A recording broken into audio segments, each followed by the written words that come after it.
Hi, I'm Doug Jensen with Vortex Media.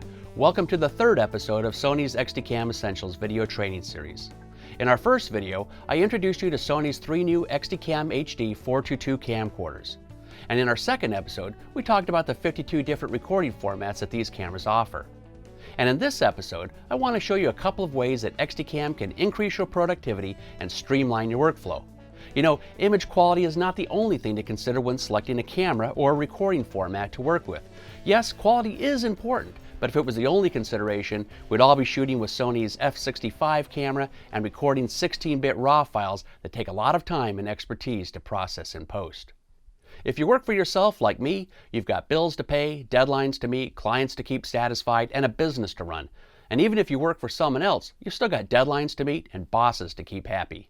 So although quality is important, the need for speed and efficiency should not be overlooked. It's not just what you get done, it's also how quickly you can do it and how much you'll enjoy the journey getting there. These are considerations that many people overlook when evaluating new cameras and workflows. As I tell my students at the workshops I teach, your workflow actually begins with your choice of camera.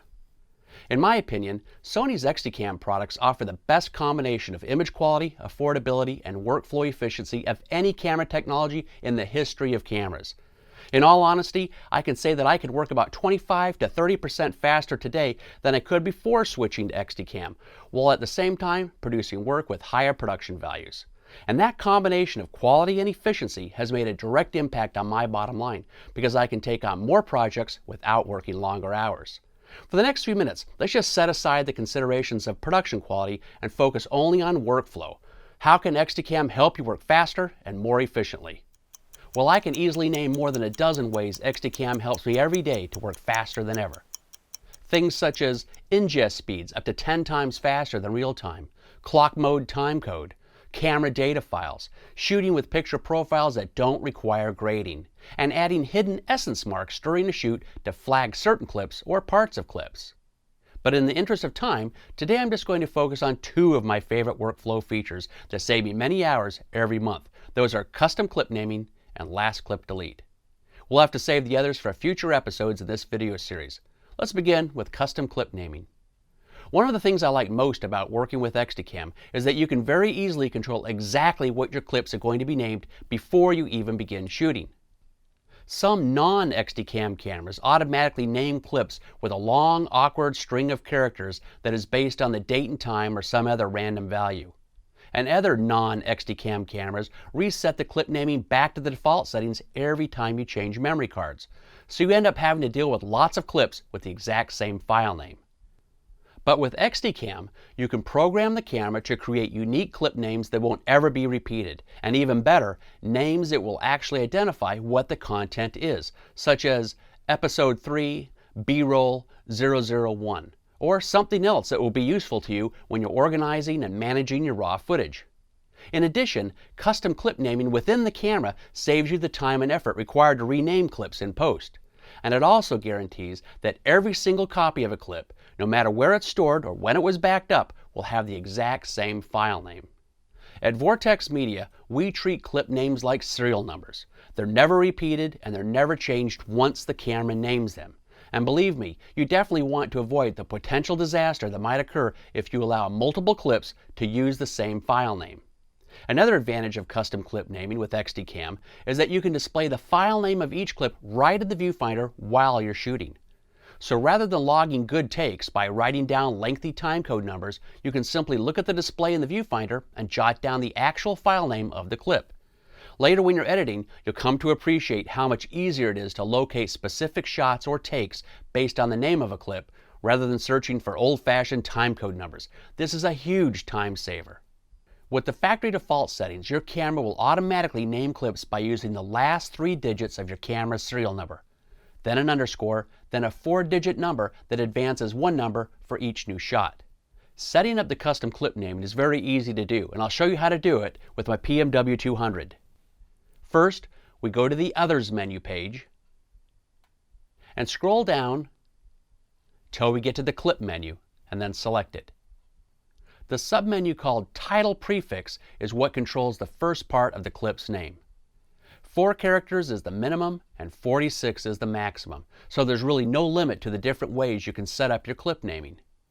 Now, I'm not going to spend time showing you the mechanics of how to type out a title prefix, but no matter what name you decide to use, you must always select End to finish up and lock in your work. On the next line, you can set the 4-digit serial number that will automatically count up for every new clip. And once the 4-digit number is set, you can exit the menus. Now the camera will automatically increase the 4-digit number with every new clip. Even if you change your memory cards or turn off the camera, the custom clip naming will be remembered until you change it again.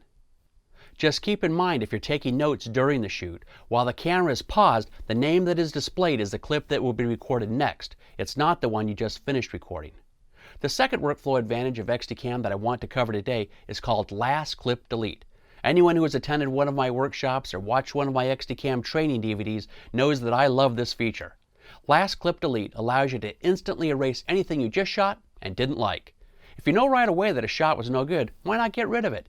You probably delete bad photos all the time on your digital camera, so why not do the same thing with your XDCAM? Deleting clips has many workflow advantages. You'll save space on your memory cards. You'll save time by not ingesting a bunch of useless clips and then making backup copies of those useless clips. You'll save space on your hard drives. You'll reduce clutter in the bins of your NLE. And you'll save time during the edit by not having to sift through a bunch of bad clips. How powerful is the Last Clip Delete feature? Well, when I'm shooting with professional talent, I usually end up with 50% less footage than I would have captured before switching to XDCAM.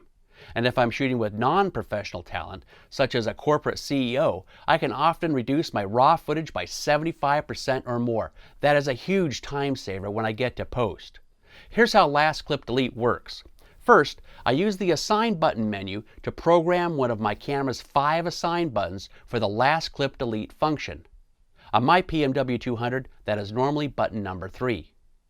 And then, when I'm out shooting, anytime I decide something I just shot isn't worth keeping, I just press Assign Button number 3, select Execute to confirm, and then the clip is gone. It's that simple. However, there is one thing I have to warn you about. After you use the Last Clip Delete function, there's nothing to stop you from using it again and again to continue erasing other clips on the card, kind of like removing links in a chain, one clip at a time. So please be careful. My policy is to either delete a clip within seconds after it's been shot or not to delete it at all.